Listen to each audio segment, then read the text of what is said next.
Bonjour, de cette semaine, on passe pratiquement 4 semaines au chalet à faire de la préparation pour un projet futur.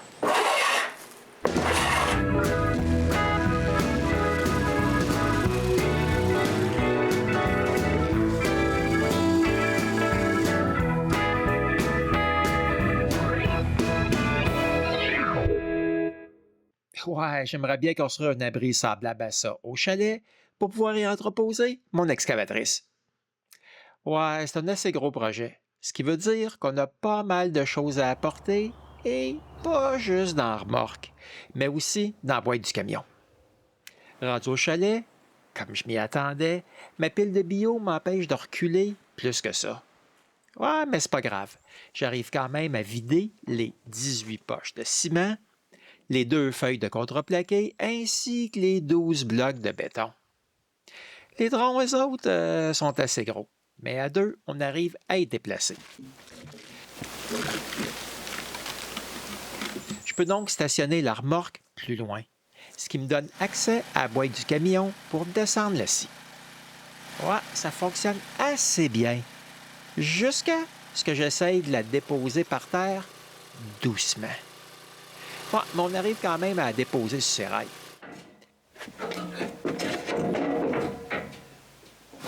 C'est maintenant le temps de déplacer l'excavatrice parce qu'il faut passer avec le camion pour aller pelleter du sable pour le béton qu'on va faire.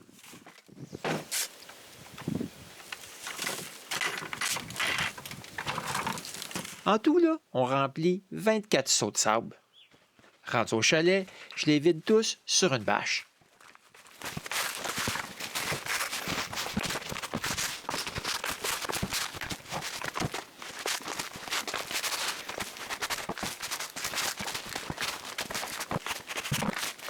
En fait, là, on a encore besoin de tous les seaux. La raison pour laquelle il faut toutes les vider par terre, c'est parce qu'il nous manque 24 seaux de pierre.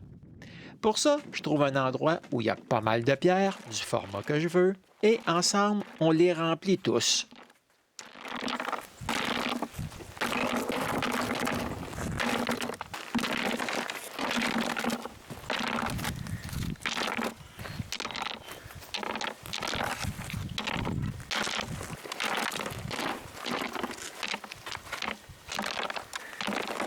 Ouais, ça nous a pris 20 minutes pour le sable et 2 heures pour la pierre. Mais maintenant que c'est tout dans le camion, on peut les rapporter au chalet. Et là, je commence la préparation du terrain. On commence par nettoyer toutes les branches qu'on avait mises là. Quand c'est fait, je me dis que ça serait intelligent de juste tirer sur les arbres pour qu'ils se déracinent d'eux-mêmes. En tout cas, celui-là tombe gracieusement sur ma scie. Mais pour être déraciné, c'est une autre histoire. Donc, pour les autres arbres, je les coupe.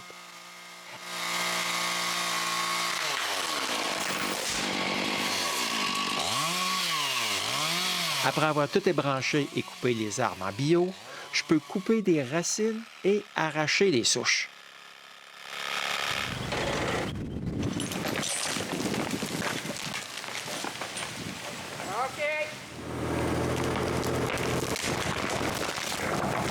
Pour le 3e arbre, j'utilise mon excavatrice.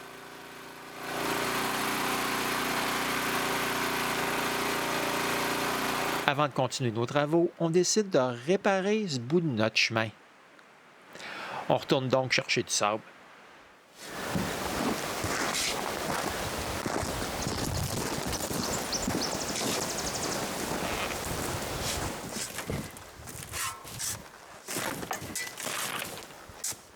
Ensuite, on peut remplir les roulières. Par contre, là, ici, un incident bouscule là, tout le reste de notre séjour. René tombe en bas du camion et se blesse. OK, même avec moins que 50 de ses facultés, René est capable d'en faire plus que la plupart des jeunes qui ont la moitié de son âge. Vous allez voir. Le jour suivant, c'est le temps d'enlever les racines et de mettre le sol relativement droit.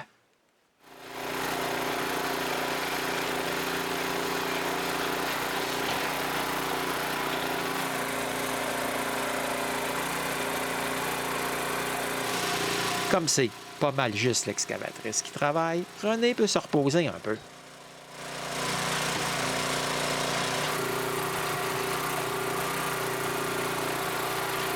Je sors tout ce que je peux pour avoir une surface égale.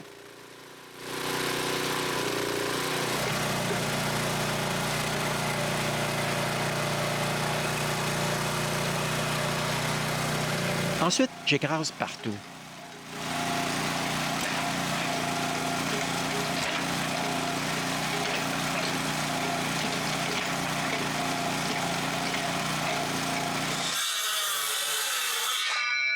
Je peux maintenant commencer à faire les formes. En utilisant la corde qu'on a mise pour le contour, je plante des piquets à l'intérieur.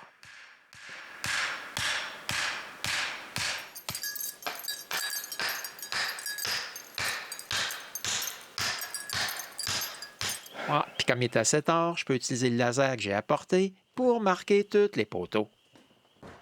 C'est la dernière chose qu'on fait de la journée.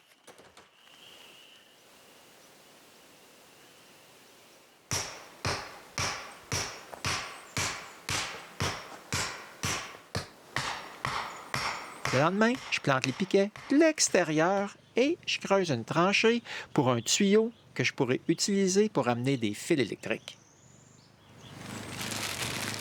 Pour ficher une corde, j'utilise le truc qu'on m'a donné l'année dernière. Ouais, mais j'ai pas de laine. Mais j'ai pas mal de fils à pêche.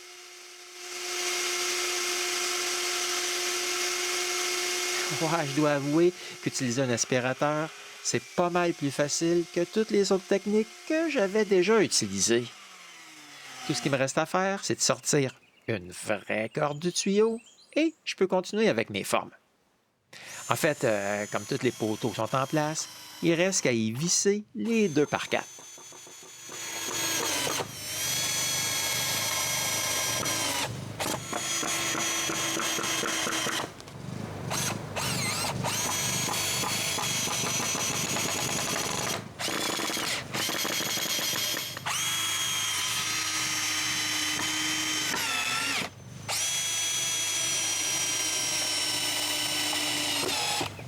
Les formes sont prêtes.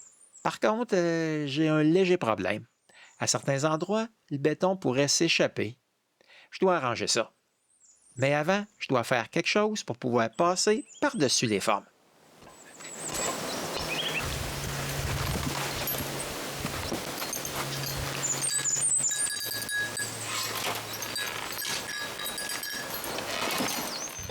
Bon, maintenant je peux utiliser de la terre pour colmater mes formes.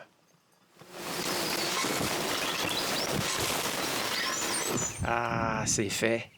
Ah, mais j'ai pas tout à fait terminé avec les formes. Je dois ajouter des barres d'armature. Utiliser la remorque pour les plier va super bien.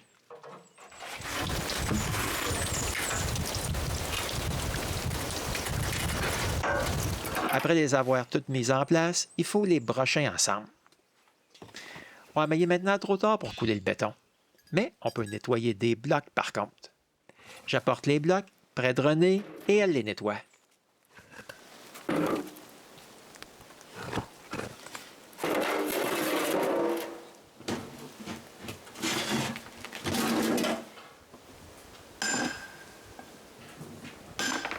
Ouais, mais comme c'est trop dur pour elle, elle arrête après cette pile.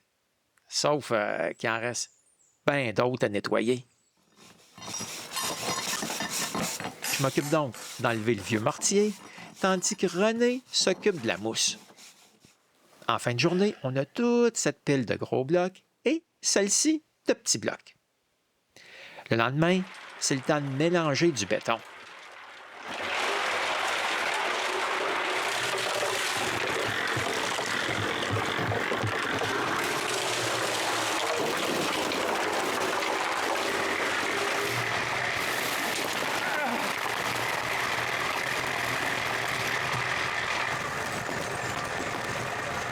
Les pierres, là, sont pas mal grosses.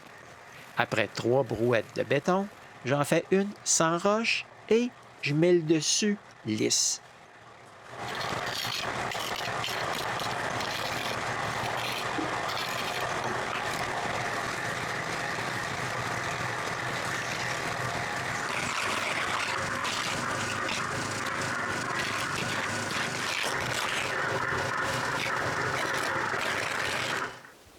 Le travail est fait.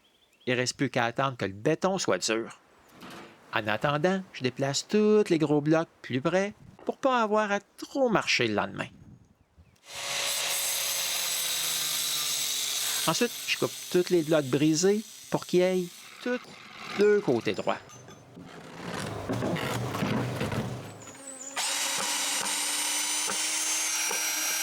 Le jour suivant, je défais les formes.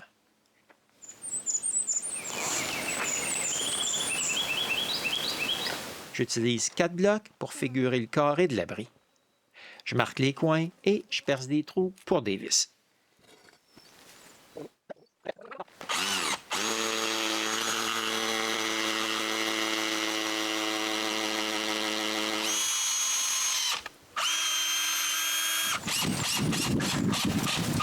Ensuite, c'est très facile de marquer l'extérieur. Maintenant, je peux mélanger du mortier pour installer les blocs. On commence par les 2 petits blocs de l'avant. Pour les côtés, j'utilise des blocs plus larges, sinon, je n'aurai pas assez de blocs. Je pose les blocs et René remplit l'espace entre les blocs. Quand le côté droit est terminé, on attaque le gauche. À la fin de la journée, on n'a pas terminé la première rangée.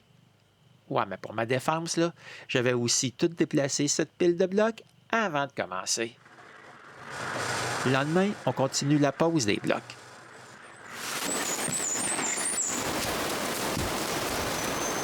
Ouais, on ne réussit pas à terminer, mais au moins, ça avance. Le jour suivant, on termine notre 3e rang de blocs. Ouais, mais il y a quelque chose qui m'achale.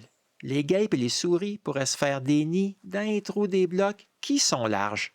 Je mélange donc du béton très liquide et je remplis tous les trous.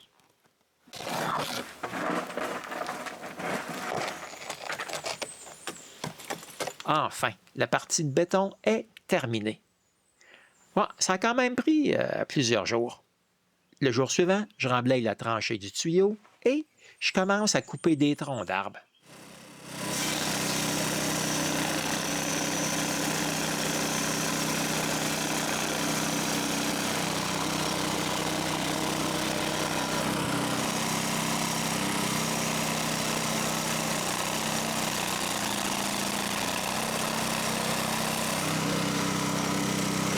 Pour ma première journée, je me concentre sur ces petits bio et je coupe des longs 2x4. Voici ce que j'arrive à couper au premier jour. Je continue la même chose le jour suivant.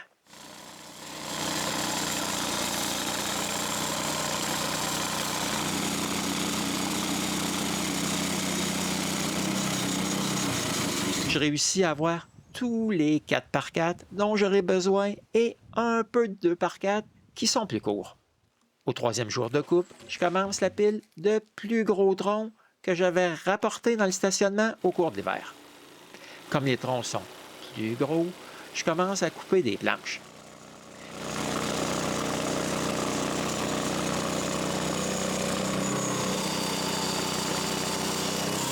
Certains troncs, là, sont assez lourds et sont difficiles à mettre assis. Mais rendu en place, la coupe se fait très bien. Ouais, bien plus vite qu'avec mon vieux moulin avec ma scie à chaîne. À la fin du 4e jour, j'ai une coupe de planches et toutes les 2x4 cours dont j'aurai besoin. Mais tout ce bois m'encombre. Je commence donc à le piler. Au 5e jour, j'attaque le plus gros et long tronc. Une chance que j'avais ce tourne-bille. Sinon, là, j'aurais jamais été capable de déplacer ce bio. Il est tellement lourd que j'arrive même pas à le mettre assis. Je me fais une rampe de fortune et j'y arrive. Tout ce qui reste à faire, c'est de faire des planches.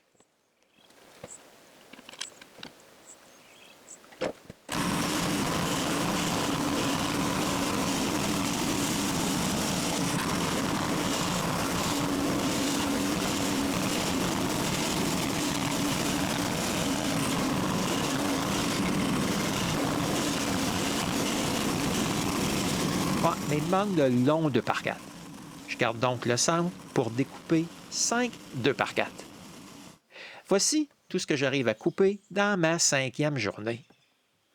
Mais avant de rentrer dans le chalet, je pile temporairement toutes les planches que j'ai coupées à date et je les couvre. Juste au cas. À ma 6e journée, j'arrive à couper toutes ces planches. Voici tout ce qui me reste de bio. Ouais, je ne les utiliserai pas pour l'instant. Par contre, j'ai gardé le plus gros pour me couper un gros bloc et là, on s'attaque à couper tous les champs de toutes les planches.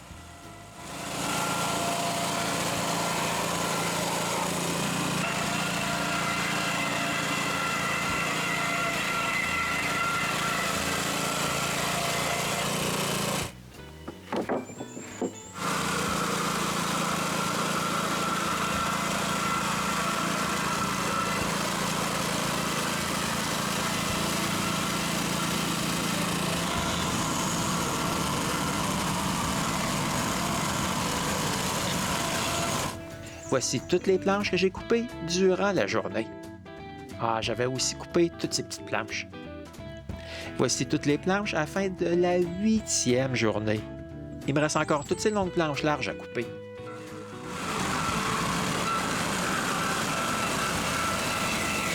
En fait, j'ai pas besoin de toutes ces longues planches. Ça, c'est ce que j'aurai besoin pour l'arrière de l'abri. Le reste, je peux les couper pour faire les murs de côté.